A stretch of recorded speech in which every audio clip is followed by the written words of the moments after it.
জনগণ পরিবর্তনের জন্য, সংস্কারের জন্য গণভোটে হ্যাঁ বলেছে। 70% মানুষ হ্যাঁ বলেছে।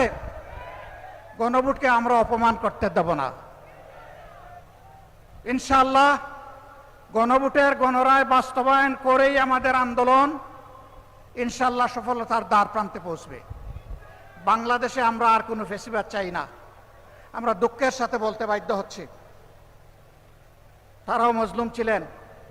এখন যারা সরকার গঠন করেছেন, কিন্তু তারা ভুলে গেছেন সেই ফেসিবাদী আওয়ামী লীগের পথ ধরেই তারা হাঁটা শুরু করেছেন। সমাজের সব ক্ষেত্রে তারা বেপরোয়া নির্লজ্জ দলীয়করণ করে দুর্নীতিকে তারা জাতীয়করণ করতে যাচ্ছেন। আমরা মানব না, আমরা মানব না। হাসিনা তাড়িয়েছে, যদি ফেসিবাদ আপনারা কায়েম করেন আপনাদেরকেও জনগণ তাড়াবে, আপনাদেরকেও ছেড়ে জনগণ কথা বলবে না।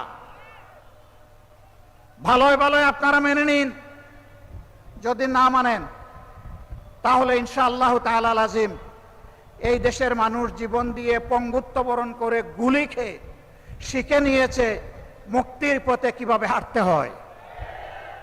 আমরা আমাদের শহীদদের সাথে বেঈমানি করব না, জুলাই যোদ্ধাদের সাথে বেঈমানি করব না, 18 কোটি মানুষের সাথে বেঈমানি করব না। আমরা কথা রাখবো ইনশাআল্লাহ, জীবন দিয়ে হলেও লড়াই করে কথা রাখবো ইনশাআল্লাহ। সেই লড়াই সিলেটবাসী আপনারা সাথে থাকবেন, থাকবেন সত্যি? আলহামদুলিল্লাহ, সেই লড়াইয়ের জন্য প্রস্তুত হন। ডাকার জন্য ডাক আসবে, গড়ে গড়ে সেই লড়াইয়ের দুর্গ গড়ে তুলতে হবে। দেশ থেকে ফেসিবাদ, দেশ থেকে চাঁদাবাজ, দেশ থেকে দুর্নীতিবাজ, দেশ থেকে দুঃশাসন দূর না হওয়া পর্যন্ত আমাদের লড়াই তীব্র থেকে তীব্রতর হবে ইনশাআল্লাহ। আমরা থামব না। মুক্তির মঞ্জিলে এই আন্দোলন না পৌঁছা পর্যন্ত ইনশাআল্লাহ আমরা থামব না।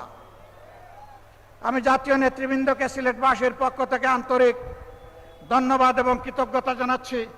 তারা মূল্যবান সময় কোরবানি স্বীকার করে এখানে এসেছেন।